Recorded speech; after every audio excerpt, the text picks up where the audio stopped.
ಮಾನ್ವಿಯಲ್ಲಿ ಮಸಾಲಾ ಪದಾರ್ಥಕ್ಕೆ ಕೆಮಿಕಲ್ ಮಿಶ್ರಣ ದಂಧೆ.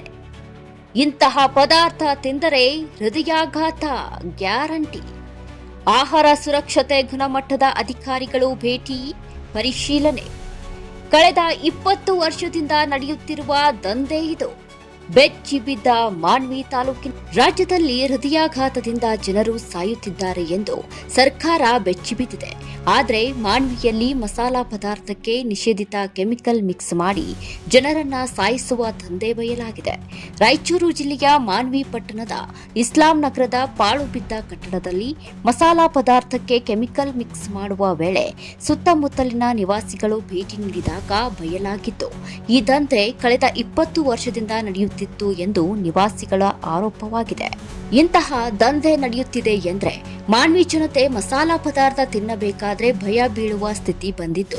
ಈ ರೀತಿಯಲ್ಲಿ ಮಾನ್ವಿಯಲ್ಲಿ ದಂಧೆ ನಡೆಯುತ್ತಿದೆ ಎಂದ್ರೆ ಸತ್ತರೆ ಇದಕ್ಕೆಲ್ಲ ಯಾರು ಹೊಣೆ ಎಂದು ಸಾರ್ವಜನಿಕರ ಪ್ರಶ್ನೆಯಾಗಿದೆ. Bureau report, news 90 Kannada, Raichur.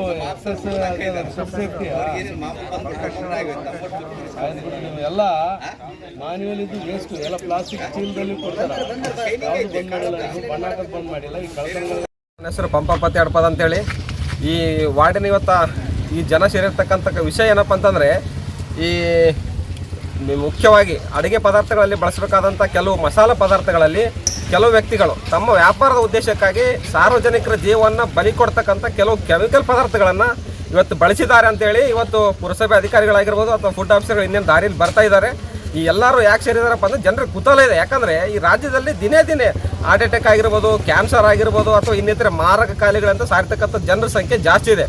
ಸರ್ಕಾರ ಇದನ್ನೆಲ್ಲ ಕಡಿವಾಣ ಹಾಕಬೇಕಾಗಿತ್ತು. ಆದರೆ ಈವರೆಗೂ ಅಧಿಕಾರಿಗಳ ಗಮನಕ್ಕಿರಲಾರ್ದಂಗೆ ಇಲ್ಲಿ 10-20 ವರ್ಷದಿಂದ ಈ ವ್ಯವಹಾರ ನಡೀತಾ ಇದೆ ಅಂತಂದರೆ ಇಲ್ಲಿ ಸರ್ಕಾರದ ಅಧಿಕಾರಿಗಳದಾಗಿರ್ಬೋದು ಅಥವಾ ನಮ್ಮ ನಾಟಕಂತ ರಾಜಕಾರಣಿಗಳದಾಗಿರ್ಬೋದು ಸಂಪೂರ್ಣ ವೈಫಲ್ಯ ಐತೆ. ಈ ಭಾಗದಾಗ ಯಾರಿಗಾದರೂ ಏನಾದರೂ ಆರೋಗ್ಯ ಸಮಸ್ಯೆ ಆಯ್ತಪ್ಪ ಅಂದರೆ ಅದು ನೇರವಾಗಿ ಅಧಿಕಾರಿಗಳು ಮತ್ತು ರಾಜಕಾರಣಿಗಳು ತಗೊಂತಾರೆ ಎಂಬುದು ಸಾಕ್ಷಿ ಸಮೇತ ಇಲ್ಲಿ ತಮಗೆಲ್ಲ ಗೊತ್ತಾಗ್ತಾ ಇದೆ. ಫುಡ್ ಕಲರ್ ಬಿದ್ದಿದೆ. ಫುಡ್ ಕಲರ್ ಎಲ್ಲ ಏನಲ್ಲ, ಯಾವುದೋ ಕೆಮಿಕಲ್ ಅದು. ಮತ್ತು ಐಟಮ್ಗಳು ಬಳಸ್ತಾರೆ. ಪ್ರತಿಯೊಬ್ಬರು ಇವತ್ತು ಪದಾರ್ಥಗಳನ್ನು ಬಳಸ್ತಾರೆ ಮನೆಯಲ್ಲಿ. ಬಿರಿಯಾನಿ ಅನ್ನೋದಕ್ಕಾಗಿರ್ಬೋದು, ಪಲಾವ್ಕಾಗಿರ್ಬೋದು, ಇನ್ನು ಯಾವುದೇ ವಿಷಯಕ್ಕಾಗಲಿ ಬಳಸಿದಾಗ ಇಂಥ ಪದಾರ್ಥ ತಿಂದ್ರಪ್ಪ ಅಂದರೆ ರೋಗ ಬರಲಾರ್ದ ಇನ್ನೇನು ಬರೋಕ್ಕೆ ಸಾಧ್ಯ ಇದೆ. ಮತ್ತು ದುಡ್ಡು ಪಡಿಬೇಕು ಮತ್ತು ಸಾರ್ವಜನಿಕರು ರೋಗ ಪಡಿಬೇಕಂತಂದರೆ ಏನಿದು ಜನರ ಕರ್ಮ ಇದು? ಅಧಿಕಾರಿಗಳು ಏನು ಮಾಡಕತ್ತಾರೆ ಇಲ್ಲಿ ಮಾನ್ವ್ಯಾಗ? ರಾಜಕಾರಣಿಗಳು ಪಾಪ ಏನು ಬಿಲ್ಡಪ್ ಕೊಡ್ತಾರೆ ದೊಡ್ಡ ವೈ ಅಂತ, ಏನು ಕಾಣವಲ್ತ ಕಣ್ಣಿಗೆ, ನಿಮ್ಮ ಕಣ್ಣಿಗೆ ಮಾನ್ವ್ಯಾಗ ಏನು ನಡಕತ್ತ ಅಂತೇಳಿ. ಇವತ್ತು ಏನಾರು ಆಯ್ತಪ್ಪ ಅಂದ್ರೆ ಜನರಿಗೆ ತೋರಿಸಾಕ ನಿಮ್ಮ ಸರ್ಕಾರ ಆಸ್ಪತ್ರೆಗೆ ಹೋದ್ರೆ ಸದ್ಯ ಸೌಲಭ್ಯ ಇಲ್ಲ ನಿಮ್ಮಲ್ಲಿ. ಹಾರ್ಟ್ ಅಟ್ಯಾಕ್ ಆದರೆ ಜಲ್ದಿ ಒಂದು EC ಎಕೋ ಮಾಡಿಸೋದಿಲ್ಲ, ಒಂದು ಏನೋ ಸೌಲಭ್ಯಗಳು ಎಲ್ಲದಕ್ಕೆ ರಾಯಚೂರಿಗೆ ಕಳಿಸ್ತೀರಿ. ಮತ್ತು ಈ ಕಡೆ ಇಂಥ ಕೆಟ್ಟ ಪದಾರ್ಥಗಳನ್ನು ತಿನ್ನಿಸ್ತೀರಿ. ಇದು ನಿಮ್ಮ ಆಡಳಿತ ವೈಫಲ್ಯ ಆದ. ಸಂಪೂರ್ಣವಾಗಿ ಇಲ್ಲಿ ಸರ್ಕಾರ ವೈಫಲ್ಯ ಆಗದ ಮಾನವಿಲ್ಲ ಅಂತೇಳಿ ನಾನು ಈ ಮೂಲಕ ಕೇಳಕ್ಕೆ ಇಷ್ಟಪಡ್ತೀನಿ. ಆಹಾರ ಸುರಕ್ಷತೆ ಮತ್ತು ಗುಣಮಟ್ಟ ಅಧಿಕಾರಿಗಳಿದ್ದೀರಿ, ಇಲ್ಲಿ ತಾವು ಭೇಟಿ ಕೊಟ್ಟಿದ್ದೀರಿ ಸರ್. ಇಲ್ಲಿ ಯಾವ ರೀತಿಯ ಸ್ಥಿತಿ ಇದೆ ಸರ್? ಈಗ ನಾವು ಆಹಾರ ಸುರಕ್ಷತೆ ಗುಣಮಟ್ಟ ಅಧಿಕಾರಿಗಳಾಗಿರುವಂಥ ಇಲ್ಲಿ ಬಂದೇಶ್ವರ್ ಸರ್ ಇದ್ದರು. ಅವರು ಇವತ್ತೇನು ರಜದಲ್ಲಿದ್ದೀವಿ ಅಂತ ಹೇಳಿದ್ರು. ಈ ಸಾರ್ವಜನಿಕರ ಒತ್ತಾಯದ ಮೇರೆಗೆ ಭಾಳಷ್ಟು ಕಂಪ್ಲೇಂಟ್ ಹಿನ್ನೆಲೆಯಲ್ಲಿ ಅವರು ನಾನು ಪಕ್ಕದ ತಾಲೂಕು ಆಹಾರ ಸುರಕ್ಷತೆ ಗುರುರಾಜ್ ಆಗಿರೋದರಿಂದ ನಾನು ಈ ಸ್ಥಳಕ್ಕೆ ಭೇಟಿ ನೀಡಿದಾಗ ಇಲ್ಲಿ ಭಾಳಷ್ಟು ಕಳಪೆ ಗುಣಮಟ್ಟದ್ದು ಮತ್ತು ಕಲಬೆರಕೆ ಪದಾರ್ಥಗಳು ಕಂಡು ಬಂದಿದೆ ಮೇಲ್ನೋಟಕ್ಕೆ. ಈಗ ನಾವೇನು ಮಾಡ್ತೀವಿ, FSSAI ಕಾಯ್ದೆ ಕಾನೂನು ಪ್ರಕಾರ ನಮ್ಮ ಪ್ರಯೋಗಾಲಯಕ್ಕೆ ಕಳಿಸಿಕೊಡ್ತೀವಿ. ಅದರಲ್ಲಿ ಕಲಬೆರಕೆ ಗುಣಮಟ್ಟದ್ದು ವರದಿ ಬಂದ ನಂತರ ನಾವು ಅವರು ಮಾಲೀಕರ ವಿರುದ್ಧ ಶಿಸ್ತು ಕ್ರಮವನ್ನು ಕೈಗೊಳ್ತೀವಿ. ಅಲ್ಲ ಸರ್, ಏನಂತಂದರೆ ಮಾನ್ವಿಯಲ್ಲಿ ಇಷ್ಟೊಂದು ದೊಡ್ಡ ಮಟ್ಟದಲ್ಲಿ ಕಲಬೆರಕೆ ಮೊಹರು ಜನರ ಮೇಲೆ ಚಲಾಟ ಆಡ್ತಾ ಇದ್ದಾರೆ ಅಂದಮೇಲೆ ಇದೇನು ಸರ್ ದುಡ್ಡು ಮಾಡುವ ದಂಧೆನಾ ಅಥವಾ ಆಹಾರ ಮತ್ತು ಸುರಕ್ಷತೆ ಮತ್ತು ಗುಣಮಟ್ಟ ಇಲಾಖೆ ಅಧಿಕಾರಿಗಳ ದುರಾಡಳಿತನ ಇದೆಲ್ಲ? ಆ ಥರ ಏನಿಲ್ಲ. ಈ ಗಮನಕ್ಕೆ ಬಂದಿದೆ, ಇದು ಇಷ್ಟು ದಿನ ಬಂದಿಲ್ಲ ಅಂತ ಅನಿಸ್ತದೆ. ಈ ಆಹಾರ ಸುರಕ್ಷತೆ ಅಧಿಕಾರಿಗಳಾದಂಥ ಬಂದೇಶ್ವರ್ ಸರ್ಗೆ ಇದು ಈ ತಾಲೂಕು ಫುಡ್ ಆಫೀಸರ್ ಆಗಿರೋದನ್ನ ಅವ್ರ ಗಮನಕ್ಕೆ ಗೊತ್ತಿರ್ತದೆ. ನಾವು ಇಲ್ಲಿ ಮೇಲ್ನೋಟಕ್ಕೆ ನೋಡಿದಾಗ ಅವ್ರ ಗಮನಕ್ಕೆ ಹಾಕ್ತೀವಿ. ನಾವು ಮುಂದಿನ ಹಂತದಲ್ಲಿ ಮಾಲೀಕರ ವಿರುದ್ಧ ಮತ್ತು ಈ ಮಾರಾಟ ಮಾಡೋರು, ತಯಾರು ಮಾಡೋದ್ರ ವಿರುದ್ಧ ಕಾನೂನು ಕ್ರಮನ ಅವ್ರ ಮೇಲೆ ಶಿಸ್ತು ಕ್ರಮ ಜರುಗಿಸ್ತೀವಿ. ಸರ್, ಏನಂತಂದರೆ ಇಷ್ಟೊಂದು ದೊಡ್ಡ ಮಟ್ಟದಲ್ಲಿ ನಡೀತಿದ್ರು ಕೂಡ ಯಾವ ರೀತಿ ಕ್ರಮ ಕೈಗೊಳ್ಳುತ್ತೀರಿ? ಈಗ ಮುಂದಿನ ಹಂತದ ಕಾನೂನು ಕ್ರಮ ಯಾವ ರೀತಿ ಪ್ರಕರಣ ದಾಖಲು ಮಾಡ್ತಿದ್ದೀರಲ್ಲ? ಇದನ್ನು ದಾಖಲು ಮಾಲೀಕರ ವಿರುದ್ಧ ಮತ್ತು ಮಾರಾಟ ಮಾಡೋರ ವಿರುದ್ಧ ಮತ್ತು ಅಂಗಡಿಯಲ್ಲಿ ಯಾರು ಮಾರಾಟ ಮಾಡ್ತಿದ್ರು ಅವ್ರ ವಿರುದ್ಧನೂ ದಾಖಲೆ ಮಾಡ್ತೀವಿ.